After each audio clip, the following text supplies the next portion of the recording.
jërëjëf ñu woo ki nga xam moom moo yor kàddu M2D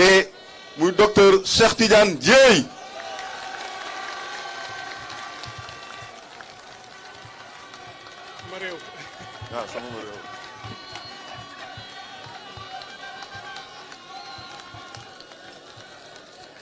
Salaamu aleykum mbokki Sénégal, cher peuple sénégalais, brave peuple sénégalais, nous vous devons une fière chandelle. Il y a quelques mois de cela, en février et mars de cette année, notre pays dérivait dangereusement. Notre pays était sur le point de sombrer durablement dans un trou profond, dans un précipice, parce que des esprits mal intentionnés ñoo jógoon bëgg a brimer la démocratie. Le peuple sénégalais s'est dressé comme un seul homme. Dinaa wax wolof dafa am ay mbokki bitim réew. Dinaa leen wax tax may wax tubaab. ah soxna si gis nga de. dafa am ay média bitim réew yu fi nekk. ak sax net. ñëw di ñu seetaan di ñu déglu. nga bëgg ñu xam lan mooy peuple sénégalais. dinaa ñëw ci wolof. suñu rongoñ jox ñu suñu carte yi da ngaa tële xam nga ne dañ la fiy jëlee. justice bi léegi dafa naan saay. li ko fi nag lépp daf ko jaay. ñi ànd ak moom ñoo ngi naan saay. dëgg nag yi mooy saay saay. lépp lu la dig lu dul yóbbu la dig xam nga ni gën a dig waa ji mu matul dig di fekk rek ne dig kon comme di dem na nit askan bi dee ba xiif nga jàpp doori liif jàmm daf fi gëj étudiant yi nga gëj élection yi di lëj opposant yi nga gëj ñu ko sàkkaan ñu mar naan dëkk béppaan ndaw ñi waliyaan justice bi léegi dafa naax saay li ko fi nag lépp daf ko jaay ñi ànd ak moom ñoo ngi rasaay dëgg nag yi mooy saay saay fi mu ne ñu ko loof réew mi dootuñ doon say charte pour ñu xoof da nga ñu mujj a soof lu mu wax rek waxeet jaay na sunu xeet. Macha Allah, bravo bravo peuple sénégalais, bravo. Et ma profité ci rendre hommage à Kilifeu ndax son bii ñu def moom ak Thiat ak ñëpp ñu àndal ci groupe boobu ak bépp musicien animateur rappeur bu fi nekk. li tax ma ne leen dama bëggoon def message bu gàtt au nom du M2D tënk ko tuuti ci tubaab parce que dafa am ñoo xam ne ñu ngi fii taxaw di médias internationaux war a dem seen réew wane xar kanamu Sénégal ci àddina bi. lii fi amoon en février mars de cette année pouvoiru Macky Sall dañu produire benn document bu ñu tuddi mémorandum ñu wax ci ak communauté internationale wax ci ak bitim réew ni leen lii xew ci réew mi opposition moo ko waral Ousmane Sonko moo woote à l'insurrection donc ñi fi dee ak ñi ñu jàpp ñëpp responsabilité bi opposition la yéen xam ngeen ni du dëgg moo tax M2D def beneen mémorandum bind beneen bataaxal def ci la vérité def ci li xew et les faits tagg leen ci yéen peuple sénégalais wax que vous avez été un peuple digne, vous avez été un peuple debout, vous avez été un peuple fier, vous avez été un peuple de résistant te kenn du leen toroxal kenn du leen bundu xatal te kenn du détruire seen opposition. Et c'est ce message-là que nous voulons faire entendre à la communauté internationale. Il n'y a jamais eu de forces obscures ici au Sénégal en février-mars. Il n'y a jamais eu de rebelles ici. Il n'y a jamais eu de terroristes ici. yéen ñeen a nekkoon ci biti di xeex pour seen dignité. tàccu leen seen bopp peuple du Sénégal. Nous sommes fiers de cette jeunesse.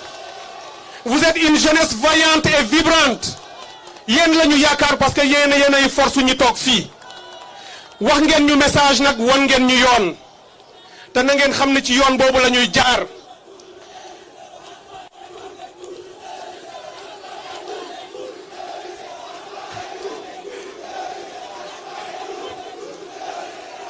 bravo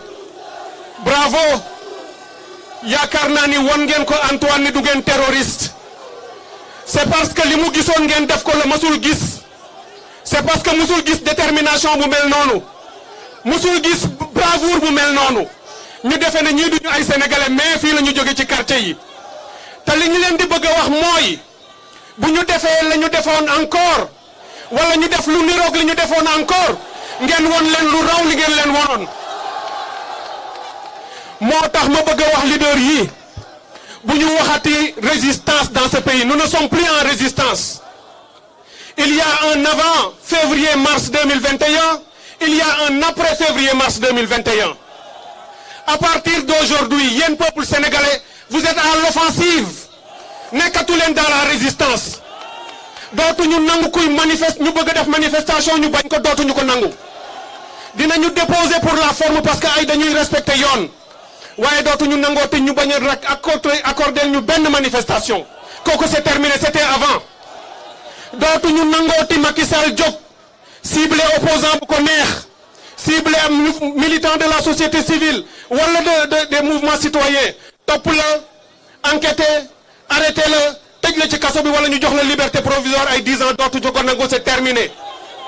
c'est terminé c'est terminé c'est terminé c'est terminé citoyen dootuñu nangu Macky Sall muy utiliser la justice sénégalaise di utiliser lu ko neex les moyens de l'État contre l'opposition sénégalaise contre les mouvements citoyens contre la société civile dootuñu la ko nangu c'est terminé jàppale ni à partir de maintenant nous sommes dans la république des citoyens yéen ay force yéen ay pouvoir yéen a yor lépp gëm leen seen doole gëm leen seen force nañu xam ni vous êtes dans l'offensive je voudrais pour finir remercier tous les membres du M2D vous avez su entendre la voix du peuple dañu naan vox populi vox dei li askan wax mooy li yàlla wax li yàlla bëgg suñu njiitu diine yi kilifa yi bi ñu jógee loolu la ñu dégg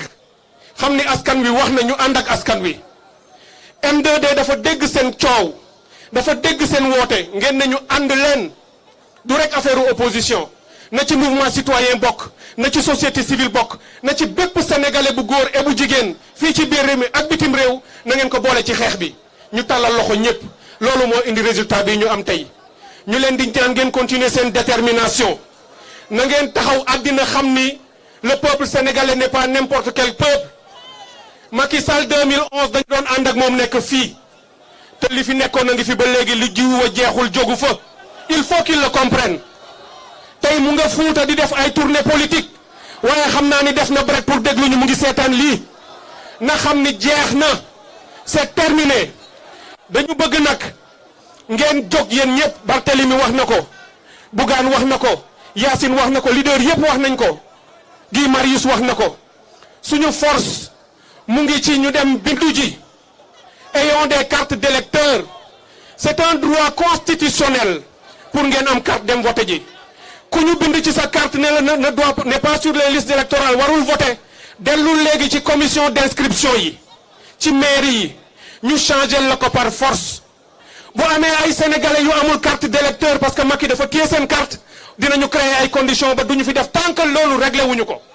parce que da ngeen am droit voter te dinañ ko imposer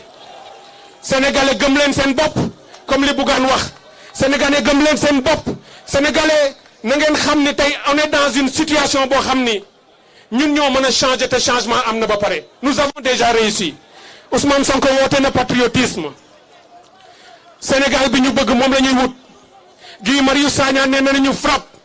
ah suñu jeune frère nit dof le message qu'il a envoyé à Bignona dégg nañ ko kon nag nañu def li ñu war comme bu Yacine Fall nañu jóg ñun ñëpp ñu ànd pour changer ce pays et le changement est déjà arrivé nous avons déjà gagné am nañu victoire nañu ko consolider ñu bëgg nag dès la semaine prochaine au plus tard tey xam ngeen ne suñu détermination bi moo génnee ñii ci kaso bi résultat bi ngeen am tey taxaw fii jeexul ñu libérer ay nit le 23 juin prochain danañu ñëwaat fii le 23 juin dafa am lu muy signifier fii au Sénégal dinañu woon Macky Sall ne le peuple du 23 juin est le peuple sénégalais dinañu ko woon ne le peuple de la démocratie restera debout